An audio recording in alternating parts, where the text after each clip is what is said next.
This is usually a really quiet neighborhood. On this day, neighbors around Northeast 52nd and Broadway took afternoon walks amidst crime tape and a multi-agency manhunt. Well, it kind of makes you wonder.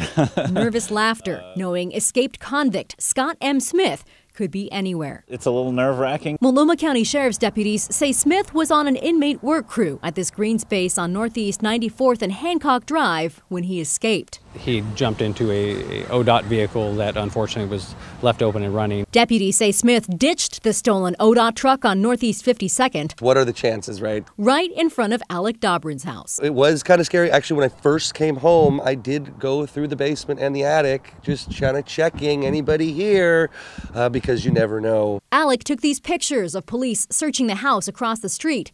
That's where they believed someone who knew Smith lived. They had a riot shield. They had a man with a rifle pointed at the upstairs window behind the ODOT vehicle.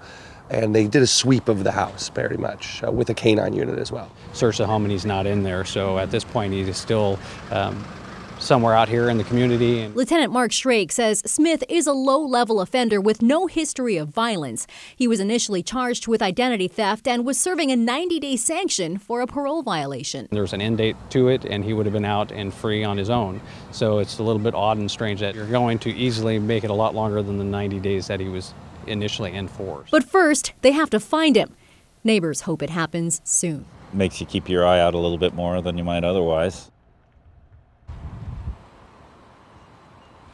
Scott Smith was last seen wearing tan pants and a green jacket. He has brown hair and blue eyes, and as you can see, a lot of tattoos, especially on his neck.